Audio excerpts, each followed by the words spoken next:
Alam natin ang ating Panginoong Hesus namatay doon sa krus ng Kalbaryo, na ang dahilan ng kanyang kamatayan sa krus ng Kalbaryo ay dahil sa ating mga makasalanan. Kaibigan, walang sino mang taong gagawa niyan sa kanyang kapwa para tubusin sa kanyang kasalanan. Dahil ang tao laging binibigyan ng pagpapahalaga yung kanyang sariling kapakanan kaysa kapakanan ng iba. Mas uunahin niya yung kanyang kapakanan at ng kanyang sambahayan kaysa sa kapakanan ng iba.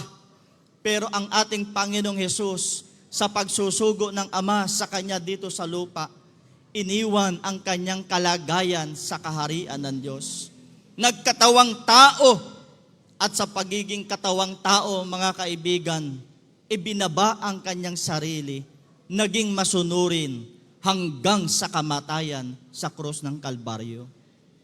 Kaya naaalala natin sa tuwing Semana Santa, yung hirap at hapis at hagupit na ginawa ng ating Panginoong Hesus para lamang sa ating kaligtasan.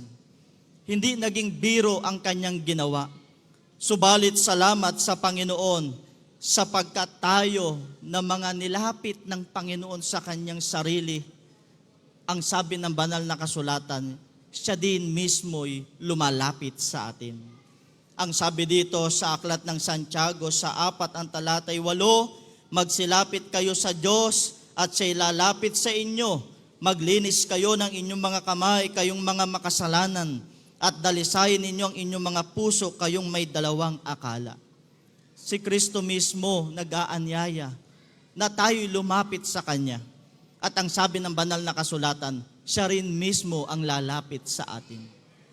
Kaya ang paanyaya ng Panginoon sa 11 ng aklat ng Mateo sa talatang 28 hanggang sa talatang 29, na magsiparito kayo sa akin, kayong lahat na nangapapagal at nangabibigat ang lubha, at kayo'y aking pagpapahingahin.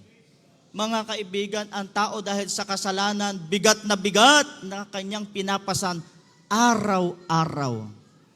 Pero salamat sa Panginoon, sapagkat ang ating Panginoon mismo, mga kaibigan, pinapasan niya ang ating mga kasalanan. Yung ating mga kasalanan na tayo bigat na, mga kaibigan, si Kristo na ang nagpasan niyan doon sa krus ng Kalbaryo. At dahil sa pinasan niya ang ating mga kasalanan, ginawa niya ang katubusan ng ating mga kasalanan. Kaya sabi ng Biblia sa Efeso sa 1 ang talata ay 7, nasa katubusan tinubos tayo ni Kristo sa ganang Kanya. Dahil sa dakilang pag-ibig ng Diyos, nagawa ni Kristo na siya ay ipako sa krus ng Kalbaryo para tubusin lamang tayo sa ating mga kasalanan. Ito ang kahalagahan ng dakilang pag-ibig ng Diyos sa atin, na ibinigay niya ang kanyang bugtong na anak. At si Kristo mismo na bugtong na anak ng Diyos, ibinaba niya ang kanyang sarili, naging masunurin sa kalooban ng Diyos. Sa gabing ito, mga kaibigan, ito ang paanyaya ng Panginoon. Tayo'y maging masunurin sa kalooban ng Diyos. Walang masama kung tayo lalapit sa Panginoon. Ano ba ang mawawala sa atin pag tayo lumapit sa Kanya? Meron ba? Ang mawawala sa atin yung kasalanan. Yung sumpa ng kaparusahan na nasa atin, iyan ang mawawala kapag tayo lumapit sa Panginoon.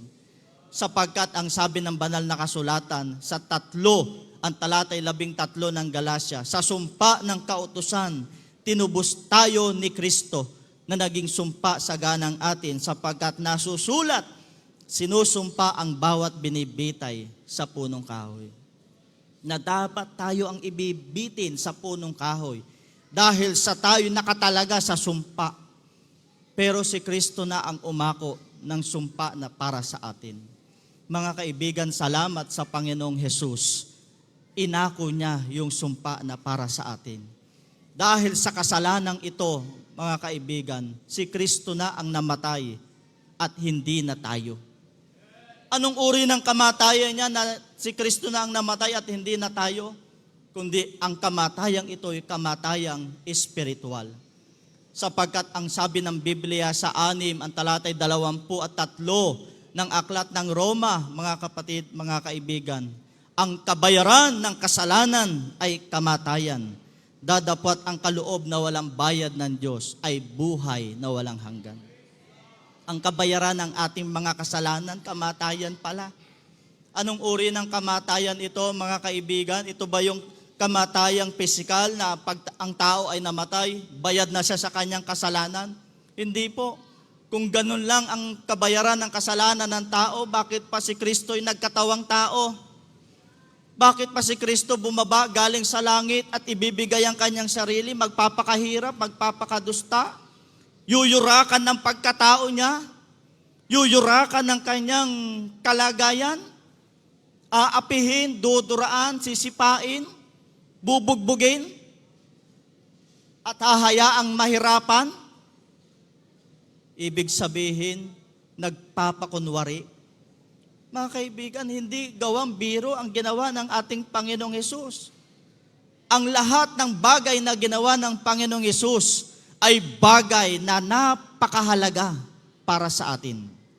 Sapagkat ang kamatayang kanyang ginawa, mga kaibigan, ay para hindi na tayo mamatay dahil sa kasalanan. At anong kabayaran ng kasalanan na yan? Sabi ng Biblia, mga kaibigan, sa aklat ng Ezekiel, ganito po ang sinasabi ng banal na kasulatan. Sa 18, ang talatay 4, Ezekiel chapter 18 verse 4, narito, lahat ng kaluluwa ay akin. Kung paano ang kaluluwa ng ama, gayon din ang kaluluwa ng anak ay akin. Ang kaluluwa na nagkakasalay, mamamatay. Anong magkabayaran daw ng kasalanan ng tao, na kamatayan? Sabi ng Biblia, kamatayan ng kanyang kaluluwa. Mga kaibigan, kapag ang kaluluwa ang nakalagay sa panganib, sa peligro, mga kaibigan, yan ang pinakamasaklap na pangyayari sa buhay ng tao na nilalang. Mas mabuti pang hindi ka na nilalang. Sabi nga ni Job, sabi niya sa kanyang naging kalagayan ng siya'y may karamdaman, sana, hindi na ako ipinanganak ng aking ina dahil sa hirap na kanyang nararanasan. Pero yun ay sa physical lamang. Pero ang espiritual na magiging karanasan ng tao, mga kaibigan, na magbabayad ng kanyang kasalanan ay sa pangwalang hanggan. Ang sabi ng ating Panginoong Hesus sa aklat ng Mateo sa 10, ang talatay 28, Mateo chapter 10 verse 28, at huwag kayong mga takot sa mga nagsisipatay ng katawan, dadapwat hindi nakapapatay sa kaluluwa, kundi bagkus ang katakutan ninyo yaong makapupuksa sa kaluluwa at sa katawan sa impyerno. Kita ninyo anong sabi? Ang kabayaran daw ng kasalanan ay kamatayan. At yung kamatayang tinutukoy pala dito ay kamatayan ng kaluluwa. At itong kamatayan ng kaluluwa, mismong sabi ng ating Panginoong Hesus, ang katakutan ninyo, yaong makapupuksa sa inyong kaluluwa at katawan sa impyerno. Kaya pala ang ating Panginoong Hesus, puwerte ang kanyang pagiging desidido na ang tao'y tubusin sa kasalanan. Dahil ang kaluluwa pala ng bawat tao'y nasa peligro. Totoo yan, nasa peligro ang bawat kaluluwa ng tao. Pag ang tao hindi natubos sa kanyang kasalanan, mga kaibigan, ang kaluluwa ng tao'y magbabayad ng kanyang kasalanan. At ang sabi ng banal na kasulatan, ang kabayaran ng kanyang kasalanan ay walang iba kundi sa impyerno. Maaring ginagawa ng taong biro ang impyerno dahil hindi pa siya nakakapunta doon. Pero tandaan natin, minsan lang mapunta ang tao sa walang hanggang parusa sa impyerno, hindi na siya makababalik sa lupang ibabaw na ito. Mas mabuti, mga kaibigan, sampalatayanan natin yung ginawa ng ating Panginoong Hesus. Sa simpleng bagay na pananampalataya lamang na ating gagawin sa Panginoong Hesus, sa pagtanggap sa Panginoong Hesus, sa paglapit sa Panginoong Hesus bilang ating tagapagligtas at manunubos. Kaibigan, matatanggap natin ang kaligtasan ng ating mga kaluluwa. Lahat ng ating mga kasalanan, buburahin ng Panginoon. Lahat ng ating ginawang kasalanan sa Panginoon, maging sa iyong kapwa, kalilimutan na yan ng Diyos. Sa isang bagay na hinihiling ng Panginoon, lumapit ka sa Kanya.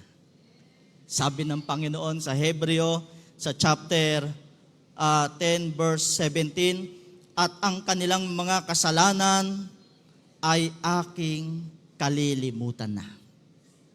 Biro mo, yung kasalanan pala natin, kalilimutan ng Panginoon. Sa simpleng bagay na ating gagawin, sasampalataya lang tayo. At lahat ng gustong sumampalataya sa Panginoon, magpapahayag ng kanyang labi at magpapakita ng kanyang aksyon, lalapit sa Panginoon.